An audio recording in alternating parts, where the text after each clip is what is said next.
Hello दोस्तों, स्वागत है आपका इस नई वीडियो में। दोस्तों, आज हम 100 महत्वपूर्ण प्रश्नों का एक मॉडल पेपर लेकर के आपके समक्ष उपस्थित हुए हैं।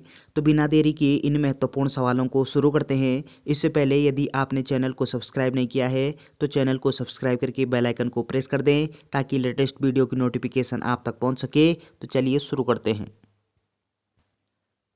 इस वीडियो का पहला प्रश्न है, आधुनिक युग की मीरा किसे कहा जाता है? तो आधुनिक युग की मीरा के नाम से हम किसको जानते हैं? आपका सही आंसर होगा महादेवी वर्मा को। ऑप्शन सी यहाँ पे सही उत्तर दिया गया। अगला प्रश्न है कि ठिठुरता गणतंत्र किसकी रचना है? तो ठिठुरता गणतंत्र ये जो रचना है किसके द्वारा लिखी गई है? आपका सही आंसर होगा कि ठिठुरता गणतंत्र नामक जो रचना है ये हरिशंकर परसाई की रचना है। ऑप्शन सी आपका सही उत्तर दिया गया। अगला प्रश्न है कि बर्खास्त शब्द में उपसर्ग बताइए, यानी इस बर्खास्त नामक शब्द में कौन सा उपसर्ग होगा? आपका सही आंसर है बर्खास्त जो शब्द है इसमें उपसर्ग हो जाएगा आपका वर उपसर्ग। ऑप्शन बी आपका सही उत्तर दिया गया। चलिए, अगला पॉइंट आपको क्या ध्यान रखना है कि जब हम उपसर्ग के संदर्भ में बात करते हैं तो उपसर्ग वे शब्दांश होते हैं जो किसी शब्द के आरंभ में अर्थात शब्द के आदि में जुड़ करके शब्द के अर्थ को भिन्न अर्थ उसको परिवर्तित कर देते हैं। उसको हम क्या बोलते हैं? उपसर्ग। यहाँ पे बर उपसर्ग हो जाएगा बर्खास्त में। चलिए, अगला प्रश्न है, अ ई उ किस प्रकार के स्वर हैं? तो ये जो अ ई उ है इसमें ये किस प्रकार के स्वर हो जाएंगे? आपका आंसर होगा ये ह्रस्व स्वर है। ऑप्शन ए आपका सही उत्तर दिया गया। तो स्वर कितने प्रकार के होते हैं? स्वर दो प्रकार के होते हैं। एक होता है आपका ह्रस्व स्वर और दूसरा होता है दीर्घ स्वर। तो ये ह्रस्व स्वर हो जाएगा अ ई उ, ये ह्रस्व स्वर है। और आ, बड़ा बड़ी ई और बड़ा ऊ ये आपका दीर्घ स्वर हो जाएगा। चलिए, अगला प्रश्न है, निम्न में से शुद्ध वर्तनी का चयन कीजिए। तो इन चारों में से शुद्ध वर्तनी कौन सी होगी? आपका आंसर है यहाँ पे शुद्ध वर्तनी हो जाएगी सनय सनय। ऑप्शन सी यहाँ पे सही उत्तर दिया गया है। अगला प्रश्न है कि आ ई डॉट डॉट डॉट है, तो आ और ई को मिला करके क्या बनता है? आपका आंसर होगा कि जब आ और ई को जोड़ दिया जाएगा तब बनता है आपका ए। ऑप्शन ए यहाँ पे सही उत्तर हो जाएगा। अगला प्रश्न है, स्रोत के आधार पर प्रत्ययों की संख्या कितनी होती है? जब हम प्रत्ययों की संख्या के संदर्भ में बात करते हैं स्रोत के आधार पर तो कितनी होती है इनकी संख्या? आपका आंसर होगा कि स्रोत के आधार पर प्रत्यय होते हैं 4 प्रकार के। ऑप्शन ए आपका सही उत्तर दिया गया। अगला पॉइंट आपको क्या ध्यान रखना है कि प्रत्यय हम किसको बोलते हैं? तो प्रत्यय वे शब्दांश होते हैं जो किसी शब्द के अंत में जुड़ करके उस शब्द के अर्थ में भिन्नता ला देते हैं, परिवर्तन ला देते हैं, उसको हम प्रत्यय बोलते हैं। चलिए, अगला प्रश्न है कि आतिशबाजी किस भाषा का शब्द है? तो ये आतिशबाजी जो शब्द है ये किस भाषा का शब्द होना चाहिए मूल रूप से? आपका आंसर होगा कि ये फारसी भाषा का शब्द है। कौन सा? आतिशबाजी। ऑप्शन बी सही उत्तर होगा। अगला प्रश्न है, निम्न में से रोड शब्द का चयन कीजिए। तो इन चारों में से रोड शब्द कौन सा दिया गया है यहाँ पे? आपका सही आंसर होगा कि यहाँ पे जो रोड शब्द होगा वो घर होगा। कौन सा होगा? घर होगा। ऑप्शन डी आपका सही उत्तर दिया गया।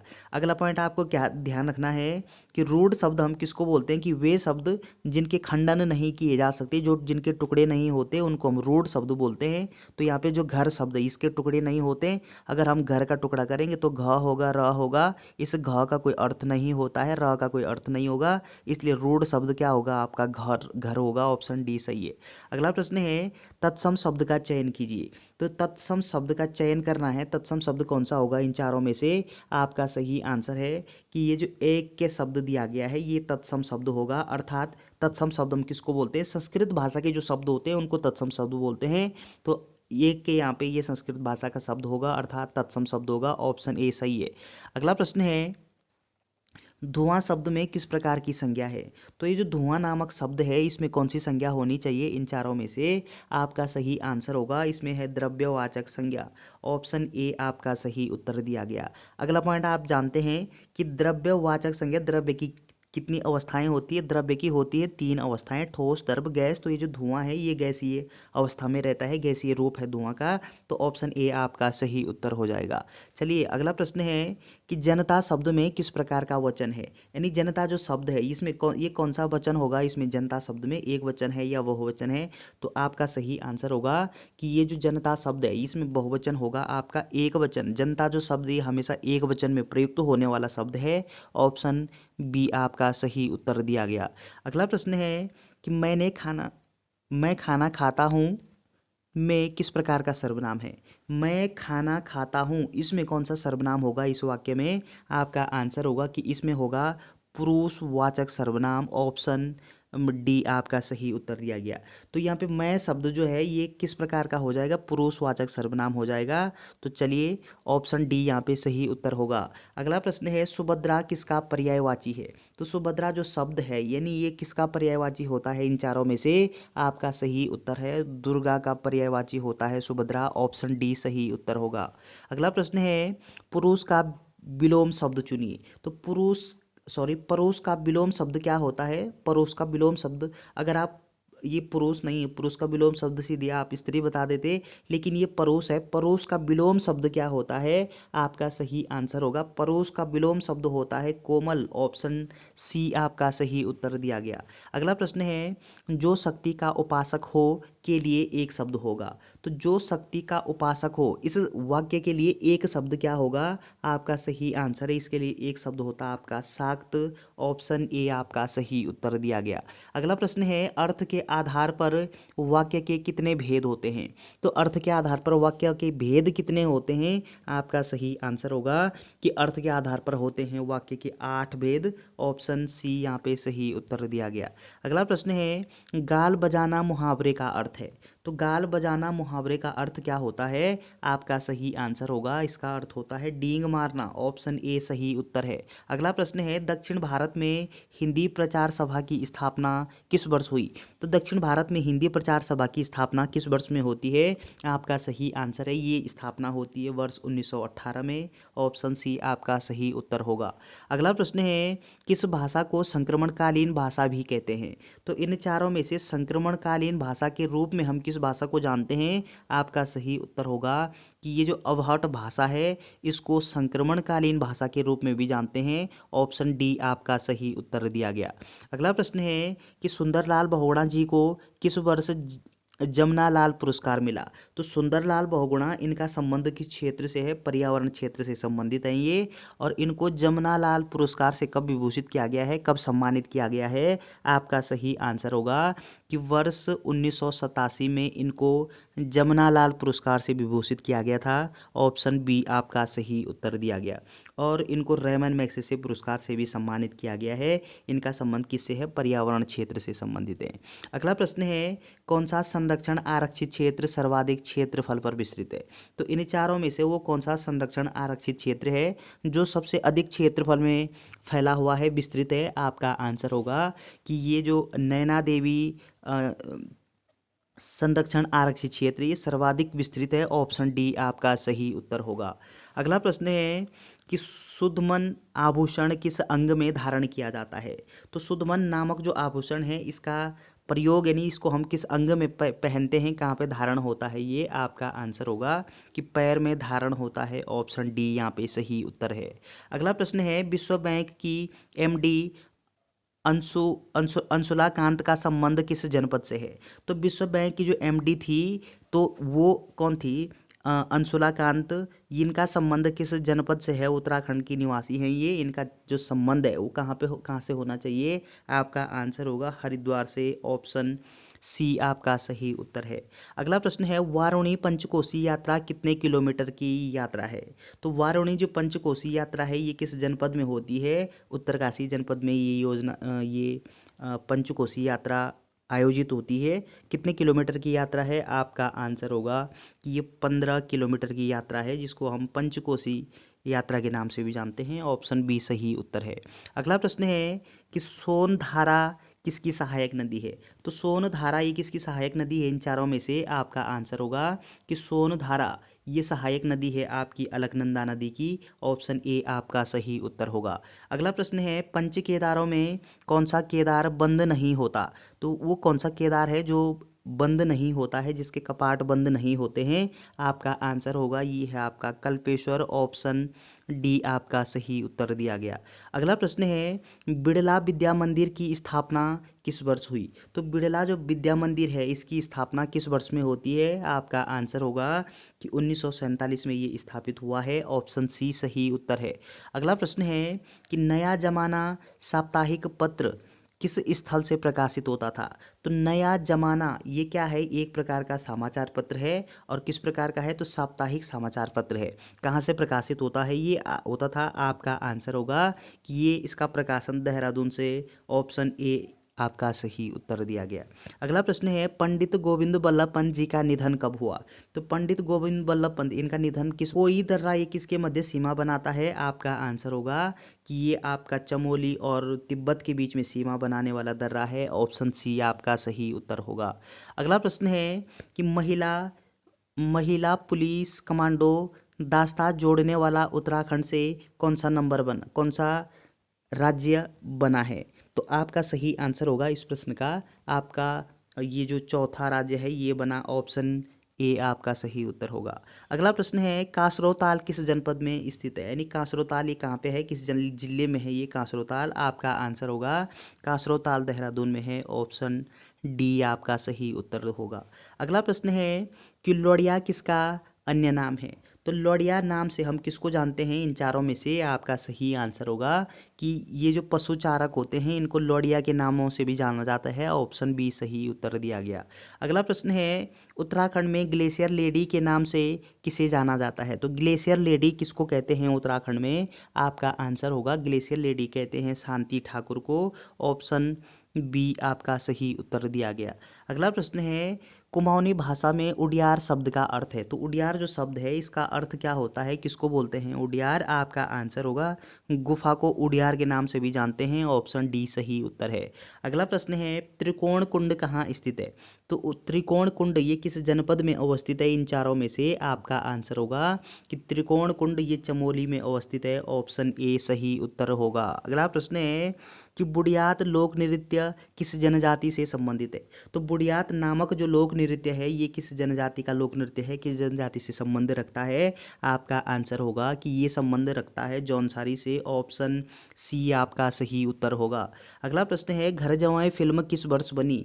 तो घर जवाएं नामक जो फिल्म है ये किस भाषा की फिल्म है? गढ़वाली भाषा में बनी हुई ये फिल्म है, और ये उत्तराखंड की सबसे सफल फिल्म मानी जाती है। तो किस वर्ष प्रकाशित होती है? आपका आंसर होगा ये प्रकाशित होती है 1985 में, ऑप्शन सी आपका सही उत्तर दिया गया। जबकि उत्तराखंड की प्रथम मतलब गढ़वाली भाषा की प्रथम जो फिल्म है वो आपकी कौन सी फिल्म? जगवाल फिल्म गढ़वाली भाषा की प्रथम फिल्म है। मेघा आई ये कुमाऊनी भाषा की प्रथम फिल्म है, और घर जवाई ये उत्तराखंड की सबसे सफल फिल्म मानी जाती है, जो कि गढ़वाली भाषा में बनी हुई फिल्म है। अगला प्रश्न है, किसौ बांध परियोजना कितने मेगावाट की परियोजना है? तो किसौ बांध परियोजना इसका मेगावाट कितना है ये? आपका आंसर होगा कि ये है आपका 600 मेगावाट, ऑप्शन डी आपका सही उत्तर है। अगला प्रश्न है, उठो गढ़वालियों नामक कविता किसने लिखी? उठो गढ़वालियों ये कविता किसके द्वारा लिखी गई है? आपका आंसर होगा ये कविता लिखी गई है आपका सत्य प्रसाद रतूड़ी जी के द्वारा, ऑप्शन ए सही उत्तर दिया गया। अगला प्रश्न है कि 1932 में कुमाऊं युवक सम्मेलन की अध्यक्षता किसने की? तो कुमाऊं युवक सम्मेलन ये किस वर्ष आयोजित होता है? आपका आंसर है 1932 में, और इसकी अध्यक्षता किसके द्वारा की जाती है? आपका सही उत्तर होगा कि इंद्र सिंह नयाल जी के द्वारा इसकी अध्यक्षता की जाती है, ऑप्शन बी सही उत्तर है। अगला प्रश्न है, एक तोले में कितने मासा होते हैं? तो एक तोला बराबर कितने मासा होते हैं? आपका आंसर होगा कि एक तोला बराबर होता है 12 मासा, ऑप्शन सी सही उत्तर होगा। अगला प्रश्न है, मुख्यमंत्री दाल पोषित योजना की शुरुआत किस वर्ष हुई? तो मुख्यमंत्री दाल पोषित योजना है ये योजना किस वर्ष शुरू होती है? आपका आंसर है कि ये जो योजना है ये शुरू होती है सितंबर 2019 में, ऑप्शन डी आपका सही उत्तर दिया गया। अगला प्रश्न है, UK-07 वाहन नंबर प्लेट सीरीज किस जनपद से संबंधित है? तो UK07 जो नंबर प्लेट है ये कहाँ से, किस जिले से संबंध रखता है? आपका आंसर होगा देहरादून जनपद से, ऑप्शन ए सही उत्तर दिया गया। अगला प्रश्न है, कोटली की विष्णु गुफा किस जनपद में स्थित है? तो कोटली का जो विष्णु मंदिर है ये कहाँ पे अवस्थित है? आपका आंसर होगा कि कोटली का विष्णु मंदिर ये आपके पिथौरागढ़ में अवस्थित है, ऑप्शन ए सही उत्तर दिया गया। चलिए अगला प्रश्न है कि भारतीय पशु चिकित्सा एवं अनुसंधान संस्थान राज्य में कहाँ स्थित है? तो भारतीय पशु चिकित्सा एवं अनुसंधान संस्थान ये है आपका मुक्तेश्वर में, ऑप्शन बी सही उत्तर दिया गया। अगला प्रश्न है कि एम्स ऋषिकेश ने किस वर्ष कार्य करना प्रारंभ किया? तो एम्स कहाँ पे है? ऋषिकेश में, ये आप सब जानते हैं। इसने कार्य करना प्रारंभ कब किया है? आपका आंसर होगा कि ये इसने कार्य प्रारंभ किया है 2010 से, ऑप्शन बी आपका सही उत्तर दिया गया। अगला प्रश्न है, महात्मा गांधी जी ने कितनी बार उत्तराखंड की यात्रा की है? तो गांधी जी के द्वारा उत्तराखंड की यात्रा कितने बार की जाती है, कितने बार करते हैं? आपका आंसर होगा कि ये 6 बार उत्तराखंड की यात्रा करते हैं, ऑप्शन सी सही उत्तर दिया गया। अगला प्रश्न है, पुष्पहार किसकी रचना है? तो पुष्पहार नामक जो रचना है ये किसके द्वारा रचित रचना है? आपका आंसर होगा कि ये गौरापंत शिवानी की रचना है, ऑप्शन ए सही उत्तर दिया गया। अगला प्रश्न है कि किसे काल को कुमाऊं के बागवानी का स्वर्णयुग कहा जाता है? आपका आंसर होगा कि ये नॉर्मल गिल का, ऑप्शन बी आपका सही उत्तर दिया गया। अगला प्रश्न है, गांधी जी की कुमाऊं यात्रा के दौरान उन्हें कितने मानपत्र प्राप्त किए गए? जिस समय गांधी जी ये कुमाऊं की यात्रा कर रहे थे तो कुमाऊं यात्रा के दौरान उनको कितने मानपत्र प्रदान किए गए थे? आपका आंसर होगा कि उनको 31 मानपत्र प्राप्त हुए हैं, ऑप्शन बी सही उत्तर दिया गया। अगला प्रश्न है, किसके प्रयासों से तिलाड़ी कांड के शहीदों को स्वतंत्रता सेनानी का दर्जा मिला?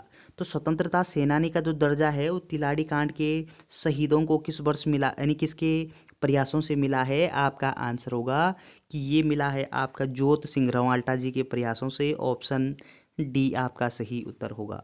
अगला प्रश्न है कि अभिगामिन पर्वत किस जनपद में अवस्थित है? तो अभिगामिन जो पर्वत है ये किस जिले में स्थित है? आपका आंसर होगा अभिगामिन जो पर्वत है ये आपके चमोली में अवस्थित है, ऑप्शन सी यहाँ पे सही उत्तर दिया गया। अगला प्रश्न है कि चत्रेश्वर या फिर छत्रेश्वर प्रकार की मुद्राएं किस वंश से संबंधित है? तो छत्रेश्वर प्रकार की जो मुद्राएं हैं ये किस वर्ष से संबंध, यानी किस वंश से संबंध रखती है? आपका आंसर होगा इनका संबंध है आपका कुनिंद वंश से, ऑप्शन सी सही उत्तर दिया गया। अगला प्रश्न है, तिब्बत पर विजय प्राप्त करने वाला पहला गढ़ नरेश कौन था? तो प्रथम गढ़ नरेश कौन था जिसने तिब्बत पर पहला विजय प्राप्त किया है? आपका आंसर होगा कि वो गढ़ नरेश था आपका मानशाह, ऑप्शन ए यहाँ पे सही उत्तर दिया गया।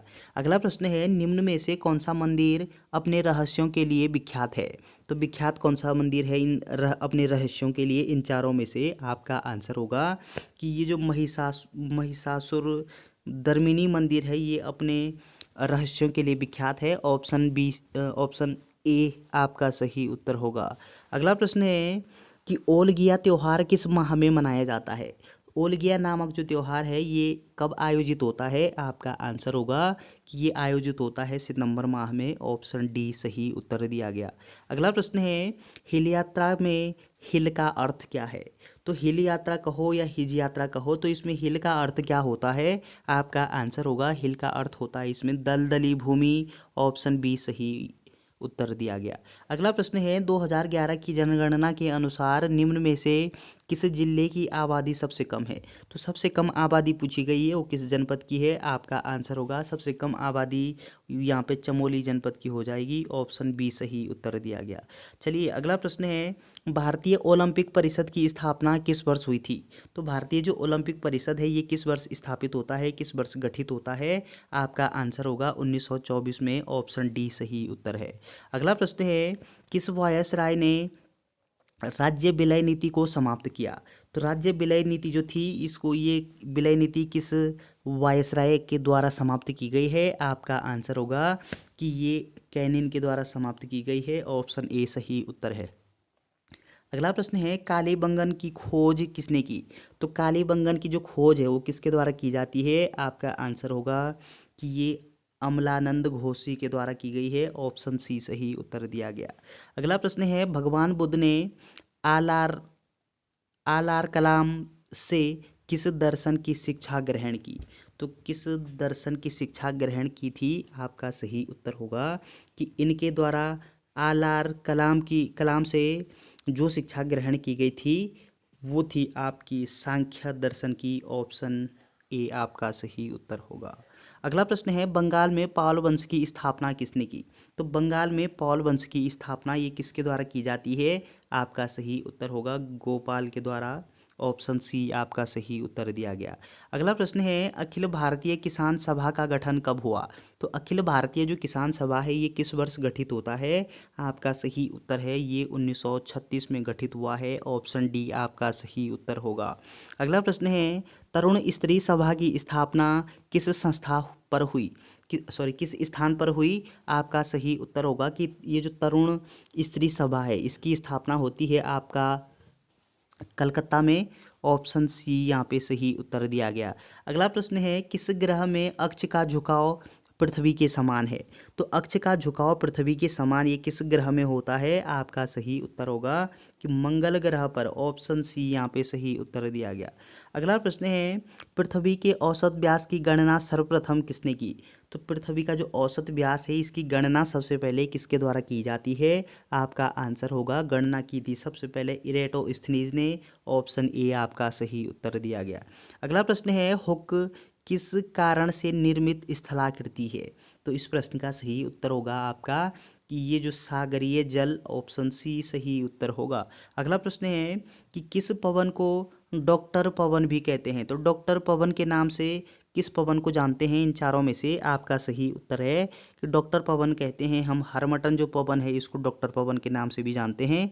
ऑप्शन बी आपका सही उत्तर दिया गया।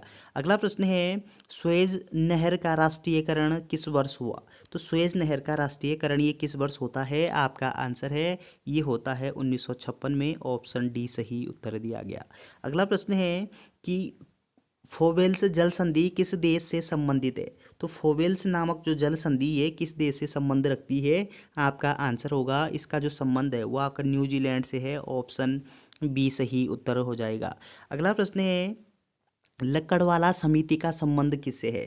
तो लक्कड़वाला जो समिति थी इस समिति का संबंध किससे है, इन चारों में से आपका सही आंसर होगा कि निर्धनता रेखा के निर्धारण से। ऑप्शन ए आपका सही उत्तर दिया गया।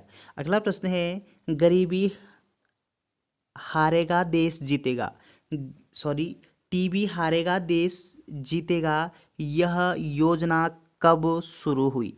तो टीबी हारेगा देश जीतेगा नामक जो योजना है ये किस वर्ष शुरू होती है, आपका आंसर होगा ये योजना शुरू होती है वर्ष 2020 में। ऑप्शन डी आपका सही उत्तर दिया गया। अगला प्रश्न है देश में सिक्कों का निर्गमन किसके द्वारा किया जाता है। तो सिक्कों का जो निर्गमन है वो किसके द्वारा होता है देश में यानी भारत में, आपका सही आंसर होगा कि जो सिक्के होते हैं वो जारी किए जाते हैं केंद्रीय वित्त मंत्रालय से। ऑप्शन सी यहाँ पे सही उत्तर है। अगला प्रश्न है अर्थशास्त्री का विश्लेषण करना है। अर्थशास्त्री का कार्य विश्लेषण करना है निंदा करना नहीं, यह कथन किसका है, आपका आंसर होगा ये जो कथन है ये दिया गया है आपका रॉबिन्स के द्वारा। ऑप्शन सी सही उत्तर है। अगला प्रश्न है किस चार्टर अधिनियम के तहत भारत में दास प्रथा को विधि विरुद्ध घोषित किया गया था। तो इस प्रश्न का सही आंसर होगा आपका ये 1833 का जो चार्टर एक्ट है ये सही उत्तर होगा। ऑप्शन ए सही है। अगला प्रश्न है कि किसने संवैधानिक उपचारों के अधिकार को संविधान की आत्मा कहा। तो संविधान की आत्मा ये संवैधानिक उपचारों के अधिकार यानी ये जो संवैधानिक उपचारों का अधिकार है इसका उल्लेख किस अनुच्छेद में है, अनुच्छेद 32 में। और इस अनुच्छेद 32 को संविधान की आत्मा किसने कहा है, तो ये आपका आंसर है doctor Bhimrao Ambedkar. Option A आपका सही उत्तर दिया गया। जबकि संविधान की जो आत्मा है वो किसको कहा जाता है, प्रस्तावना को। लेकिन डॉक्टर अंबेडकर जी क्या कहते हैं कि संवैधानिक उपचारों का जो अधिकार है अर्थात अनुच्छेद जो 32 है उसको संविधान की आत्मा कहते हैं। और अनुच्छेद 32 के तहत सुप्रीम कोर्ट ये क्या करती है कि 5 प्रकार की रिट जारी करने की क्षमता रखती है, शक्ति रखता है। चलिए अगला प्रश्न है कि भारतीय संविधान संशोधन की प्रक्रिया का उल्लेख किस अनुच्छेद में किया गया? तो संविधान में संशोधन करने की जो प्रोसेस है उसका उल्लेख किस अनुच्छेद में किया गया है? आपका आंसर होगा अनुच्छेद 368 में। अगला पॉइंट आपको ध्यान रखना है कि संविधान में संशोधन करने की जो ये प्रोसेस होती है, यानी ये कॉन्सेप्ट, ये किस देश के संविधान से लिया गया है? आपका आंसर होगा दक्षिण अफ्रीका के संविधान से लिया गया है। दक्षिण अफ्रीका के संविधान से ये प्रेरित है। चलिए अगला प्रश्न है, सबसे बड़ी समिति कौन सी है? तो इन चारों में से सबसे बड़ी समिति कौन सी है? आपका आंसर होगा कि यहाँ पे जो सबसे बड़ी समिति होगी वो प्राक्कलन समिति होगी। कौन सी होगी? प्राक्कलन समिति। ऑप्शन ए सही उत्तर है। अगला प्रश्न है, किस संविधान संशोधन के तहत आर्थिक वंचना को भी पिछड़ेपन का आधार स्वीकार करते हुए 10 आरक्षण की व्यवस्था की गई, यानी 10% आरक्षण की व्यवस्था की गई है? आपका सही आंसर होगा कि 103वां क्रम का संविधान में संशोधन हुआ है। ऑप्शन बी सही है। चलिए अगला प्रश्न है कि भारत यूरेनियम निगम लिमिटेड कहाँ स्थापित है? तो आपका सही आंसर होगा ये स्थापित है कहाँ पे? जादूगोड़ा में। ऑप्शन डी सही उत्तर होगा। अगला प्रश्न है कि क्रेमलिन किस देश का राष्ट्रीय स्मारक है? क्रेमलिन ये कहाँ का, किस देश का राष्ट्रीय स्मारक है? आपका आंसर है ये है आपका रूस का राष्ट्रीय स्मारक। ऑप्शन ए सही उत्तर दिया गया। अगला प्रश्न है, संयुक्त राष्ट्र के संस्थापक सदस्य देशों की संख्या कितनी थी? तो संयुक्त राष्ट्र संघ के जो संस्थापक सदस्य देश थे उनकी संख्या कितनी हुआ करती थी उस समय? आपका आंसर होगा कि ये 51। ऑप्शन सी यहाँ पे सही उत्तर दिया गया। अगला प्रश्न है, केंद्रीय उत्पाद शुल्क दिवस किस तिथि को मनाया जाता है? तो केंद्रीय उत्पाद शुल्क दिवस ये कब मनाते हैं? आपका आंसर होगा ये मनाया जाता है आपका 24 फरवरी को। ऑप्शन बी सही उत्तर दिया गया। अगला प्रश्न है, चैत्रा भूमि किस महापुरुष की समाधि स्थल है? तो चैत्रा भूमि किसकी समाधि स्थल है? इन चारों में से आपका सही आंसर है डॉक्टर भीमराव अंबेडकर जी की। ऑप्शन डी आपका सही उत्तर दिया गया। अगला प्रश्न है, अंतर्राष्ट्रीय ओलंपिक समिति की पहली भारतीय महिला सदस्य कौन है? तो इन चारों में से कौन है? आपका सही आंसर होगा कि ये नीता अंबानी। ऑप्शन सी सही उत्तर दिया गया। अगला प्रश्न है, विश्व का पहला परमाणु बिजली घर किस देश में स्थापित किया गया है? तो कहाँ पे स्थापित किया गया है? आपका सही आंसर होगा कि रूस में स्थापित हुआ है। ऑप्शन डी सही उत्तर है। अगला प्रश्न है कि मेसेटा का पठार किस देश में स्थित है? मेसेटा का पठार कहाँ पे अवस्थित है? आपका आंसर है ये स्पेन में अवस्थित है। ऑप्शन ए सही उत्तर होगा। अगला प्रश्न है कि प्रथम विश्व युद्ध के समय कुल कितने देशों ने भाग लिया? तो प्रथम जो विश्व युद्ध है ये कब होता है? आप जानते हैं ये होता है आपका 1914 से लेकर के 1918 तक प्रथम विश्व युद्ध चलता है। और इस प्रथम विश्व युद्ध में कुल कितने देश प्रतिभाग लेते हैं? कितने देश इसमें भाग लेते हैं? आपका सही आंसर होगा कि इसमें 37 देश भाग लेते हैं। ऑप्शन बी सही उत्तर है। अब तक कुल कितने बार विश्व युद्ध हो चुके हैं? तो 2 विश्व युद्ध हो चुके हैं। प्रथम विश्व युद्ध 1914 से 1918 तक चलता है और दूसरा जो विश्व युद्ध है ये आपका 1939 से लेकर के 1945 तक चलता है। और 1945 में अमेरिका के द्वारा जापान के हिरोशिमा और नागासाकी में क्या होता है कि बम गिराए जाते हैं और इसी के साथ जो दूसरा विश्व युद्ध होता है उसका समापन होता है, अंत होता है। चलिए अगला प्रश्न है, अमरावती किसकी सहायक नदी है? तो अमरावती जो नदी है ये किसकी सहायक नदी है? आपका आंसर है ये कावेरी नदी की सहायक नदी है। ऑप्शन सी सही उत्तर दिया गया। अगला प्रश्न है, हाल ही में हैप्पीनेस उत्सव कहाँ मनाया गया?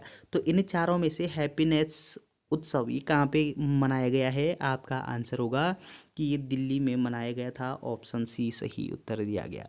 अगला प्रश्न है, 36वें राष्ट्रीय खेलों की मेजबानी कौन सा राज्य करेगा? तो 36वां जो राष्ट्रीय खेल आयोजित हुए हैं इनका आयोजन, इनकी जो मेज़बानी है वो किस राज्य के द्वारा की गई थी? आपका आंसर होगा कि ये की गई थी आपका गुजरात के द्वारा। ऑप्शन ए आपका सही उत्तर होगा। अगला प्रश्न है, लैंगिक समता सूचकांक 2022 में भारत का स्थान क्या है? तो भारत का स्थान क्या है इसमें? आपका आंसर है भारत का 135वां स्थान है। ऑप्शन डी सही उत्तर दिया गया। अगला प्रश्न है कि बिजली की विफलता के दौरान डेटा को नुकसान से बचाने के लिए किसका प्रयोग किया जाता है? तो किसका प्रयोग किया जाता है? आपका सही आंसर है, प्रयोग किया जाता है आपका CPS का, ऑप्शन सी सही उत्तर दिया गया। अगला प्रश्न है LAN क्या है? तो LAN ये क्या होता है? एक प्रकार का, आपका आंसर है LAN ये एक प्रकार का नेटवर्क होता है, ऑप्शन ए आपका सही उत्तर दिया गया। अगला प्रश्न है इंटरनेट में कौन सी भाषा का प्रयोग किया जाता है? इंटरनेट में कौन सी भाषा प्रयुक्त होती है, कौन सी भाषा प्रयोग होती है? आपका आंसर होगा कि इसमें जावा भाषा प्रयोग की जाती है, ऑप्शन डी सही उत्तर दिया गया। अगला प्रश्न है फेसबुक क्या है? तो फेसबुक क्या है इन चारों में से? आपका आंसर होगा कि फेसबुक आप सब लोग यूज़ करते हैं, और तो ये एक प्रकार का सोशल नेटवर्किंग साइट होती है, ऑप्शन ए सही उत्तर दिया गया। अगला प्रश्न है निम्नलिखित में से लुप्त अक्षर के स्थान पर क्या होगा? तो लुप्त स्थान के आधार पर क्या होगा, तो ये आपको बताना है। जब आप इसको सॉल्व करोगे तो आपका जो सही आंसर है वो आपका के निकलेगा, ऑप्शन सी सही उत्तर दिया गया। तो चलिए दोस्तों, ये 100 महत्वपूर्ण प्रश्नों का एक मॉडल पेपर था। वीडियो अगर आपको अच्छी लगती है तो चैनल को शेयर करना, सब्सक्राइब करना ना भूलें। Thanks for watching.